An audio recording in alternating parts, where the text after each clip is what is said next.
नमस्कार, मैं हूं आपका दोस्त विजय विद्रोही। आप मुझसे जुड़ चुके हैं, इसके लिए आप सबका तहे दिल से शुक्रिया।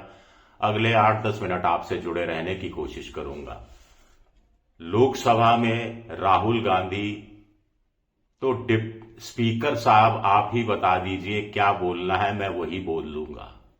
स्पीकर ओम बिरला, मैं आपका सलाहकार नहीं हूं। आप जो बोलिए वो नियमों के अनुसार बोलिए और जो मैंने व्यवस्था दे दी है उसकी का सम्मान कीजिए। इस पर हंगामा शुरू हो गया और 3 बजे तक लोकसभा स्थगित कर दी गई। आखिर ये व्यवस्था क्या थी? मुद्दा क्या था? मुद्दा ये था कि राष्ट्रपति के अभिभाषण पर धन्यवाद प्रस्ताव पर बहस के दौरान राहुल गांधी ने भारत और चीन के संबंधों का जिक्र किया।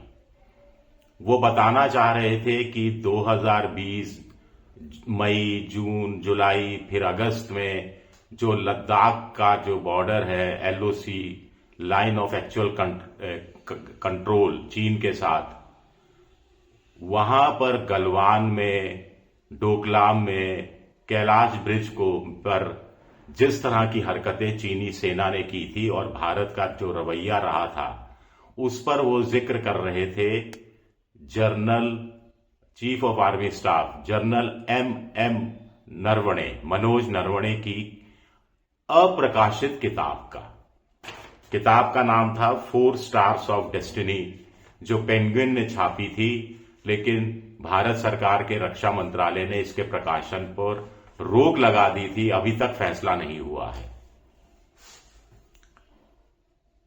राजनाथ सिंह खड़े हुए रक्षा मंत्री, उन्होंने कहा जो किताब प्रकाशित नहीं हुई है उसका जिक्र एलओपी नहीं कर सकते। स्पीकर साहब ने व्यवस्था दी कि सही बात है, नहीं कर सकते। तो राहुल गांधी ने एक मैगजीन का जिक्र करना शुरू किया। मैगजीन में जो जनरल नरवणे के किताब के अंश छपे थे, वो मैगजीन का नाम तो उन्होंने नहीं बताया, लेकिन वो कैरावान मैगजीन थी। इस पर रक्षा मंत्री राजनाथ सिंह फिर खड़े हुए और कहा कि वो मैगजीन का जिक्र नहीं कर सकते। स्पीकर साहब ने व्यवस्था दी कि भाई आप मैगजीन का जिक्र नहीं कर सकते। तो राहुल गांधी ने कहा कि एक बॉर्डर था, एक बॉर्डर पर एक सेना थी, उस सेना का एक टैंक था जो कैलाश रिज पर पहुंच गया था। इस पर हंगामा शुरू हो गया। अब बारी गृह मंत्री अमित शाह की थी। उन्होंने कहा इनको कैसे मालूम कैलाश रिज पर टैंक पहुंच गया था, इनको क्या मालूम, ये क्या जानकारी रखते हैं, ये भी जिक्र नहीं हो सकता। स्पीकर साहब ने भी हां में हां मिलाई। आखिर क्या छुपाया जा रहा है? क्यों चीन का जिक्र करने से, डोकलाम का जो संघर्ष था उसका जिक्र करने से, गलवान का जो संघर्ष था उसका जिक्र करने से सत्ता पक्ष को तकलीफ हो रही है? ये अपने आप में बड़ा सवाल उठता है।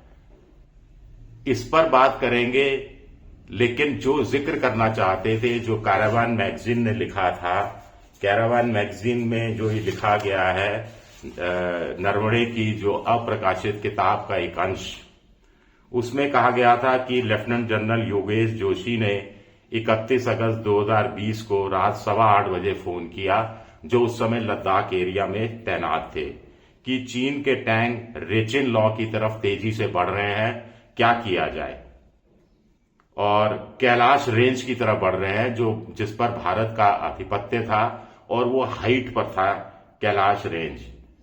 इस पर नरवणे को उन्होंने फोन किया था, जो चीफ ऑफ आर्मी स्टाफ थे। तो chief of army staff Naravane ने अजीत डोभाल एनएसए को, सीडीएस विपिन रावत को और विदेश मंत्री जयशंकर को तत्काल फोन मिलाया कि व्हाट आर माई ऑर्डर्स, मेरे लिए क्या हुक्म है।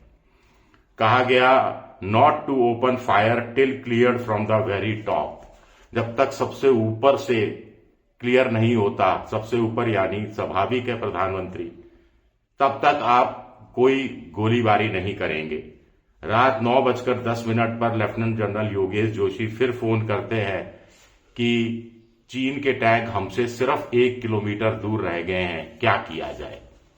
राहुल गांधी इसके बारे में और भी बताने वाले थे, ये सब भी वो बता नहीं पाए, लेकिन ये मैं कैरावान मैगजीन का जिक्र कर रहा हूं। अब एक बड़ा सवाल उठता है कि जब ये 31 अगस्त 2020 की बात है। उससे पहले जब मई और जून में जब चीन की सेना के साथ, पीएलए के साथ भारतीय सैनिकों की झड़प हुई थी, भारत के 20 जवान शहीद हुए थे, चीन के 38 मारे गए थे, जिसको चीन ने कभी स्वीकारा नहीं। चीन ने सिर्फ 4 मौतें होना स्वीकारा था। उस घटना का जनरल एमएम नरवणे ने विस्तार से जिक्र किया है अपनी किताब में, जो 2019 से 2022 तक भारतीय आर्मी के चीफ रहे। किताब में रक्षा मंत्री से बातचीत का भी जिक्र है और रक्षा मंत्री कह रहे हैं कि मैंने प्रधानमंत्री से बात कर ली है और आप जो चाहें वो करिए, आप स्वतंत्र हैं कोई भी कार्रवाई के लिए। ये तो भारत की राष्ट्रवाद के पक्ष में ये चीज जाती है कि आर्मी को पूरी आजादी दी गई प्रधानमंत्री की तरफ से, रक्षा मंत्री की तरफ से। फिर रक्षा मंत्री क्यों टोका टाकी कर रहे थे? अब जबकि ऐसा नहीं है कि मैं कैरावैन मैगजीन का जिक्र कर चुका, नरवणे की जब ये किताब प्रकाशित होने वाली थी, जब उसके एमओडी में समीक्षा के लिए किताब नहीं दी गई थी, तब PTI, press trust of India ने इसके कुछ अंश जारी किए थे। इंडियन एक्सप्रेस में कुछ अंश छपे थे और जिसमें विस्तार से जिक्र है, नरवणे के हवाले से चीजें बताई गई थी कि किस तरह से ये घटनाओं ने मोड़ लिया था वहां पर। और प्रधानमंत्री मोदी, अच्छा डर किस बात का है? नरवणे ने अपनी किताब में लिखा कि चीन नेपाल और भूटान को भी डरा रहा था। भेड़िया योद्धा कूटनीति उसकी थी। सलामी स्लाइसिंग रणनीति पर काम कर रहा था चीन। सलामी स्लाइसिंग रणनीति यानी जमीन के टुकड़े टुकड़े करके उसका कब्जा करना। यानी चीन के लिए कहा जाता है कि वो 4 कदम आगे चलता है, फिर 3 कदम पीछे हो जाता है, लेकिन 1 कदम आगे हो जाता है ओवरऑल, फिर 4 कदम आगे चलता है, फिर 3 कदम पीछे हो जाता है, तो 1 कदम और आगे हो जाता है। गलवान घाटी में जो पेट्रोलिंग पॉइंट 14 था, वहां पर पीएलए ने PP-14, वहां पीएलए ने, पीपल्स लिबरेशन आर्मी जो चीन की है, उसने 2 टेंट हटाने से इनकार कर दिया था। तब बड़ी झड़पें हुई थी। भारतीय सेना ने भी तय कर लिया कि उसी जगह अपना टेंट लगाना है। मई 2020 में इससे पहले PP-15 और PP-17A को फ्लैग मीटिंग हुई थी और चीन पीछे हट गया था। लेकिन PP-14 को लेकर झड़पें हुई। खुला खेल फर्रुखाबादी सबके लिए हो गया। बिहार रेजिमेंट के कर्नल CO कमांडिंग अफसर कर्नल संतोष बाबू के नेतृत्व में एक टुकड़ी गई। वहां चीन ने भारत के हथियारों का इस्तेमाल नहीं हुआ था, डंडों का इस्तेमाल हुआ। डंडों में कंटीली तार लगी हुई थी, हाथापाई हुई, मुक्केबाजी हुई, एक दूसरे पर पत्थर फेंके गए। नीचे गहरी खाई थी, ठंडा पानी था, वहां पर गिराया गया सैनिकों को। तो 5 सैनिक तो भारत के शहीद हुए मारपीट में और 15 बाकी के शहीद हुए जिनको गहरी चोटें लगी, जिसका चीन की सेना को कायदे से इलाज करना चाहिए था। उन्होंने कोई दवा दारू नहीं की और 15 में से कुछ हाइपरथर्मिया यानी ठंड से मौत हो गई थी 15 सैनिकों की। ऑस्ट्रेलिया की एक वेबसाइट था कलेक्शन ने उस समय छापा था एक इन्वेस्टिगेटिव रिपोर्ट के तहत कि चीन के 38 लोग मारे गए, सैनिक मारे गए थे और 4 का ही उन्होंने स्वीकारा था।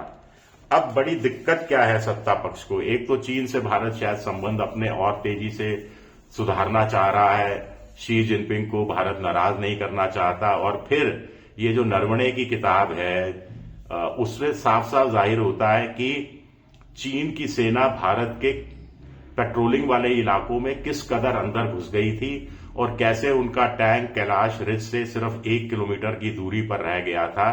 और प्रधानमंत्री नरेंद्र मोदी ने तब सदन में ये कहा था कि ना कोई घुसा था, ना कोई घुसा है, कुछ इस तरह की बातें कही थी। तो इसलिए भारी हंगामा हुआ सदन के अंदर। आप क्या सोचते हैं इस खबर के बारे में? क्या राहुल गांधी को ये बात कहनी चाहिए थी? क्या जिस ढंग से उनको टोका गया वो टोका जाना चाहिए था? क्या सत्ता पक्ष के लोग जो बोलते हैं उसको ऑथेंटिसेट करके हमेशा बोलते हैं? राहुल गांधी ने भी अपने जो प्रतिवाद किया उसमें ये तमाम बातें उठाई। चलिए, शुक्रिया, बहुत बहुत शुक्रिया मुझसे जुड़े रहने के लिए। लाइक कीजिए, सब्सक्राइब कीजिए, शेयर कीजिए। आप मेंबरशिप ड्राइव में भी जा सकते हैं। शुक्रिया, बहुत बहुत शुक्रिया।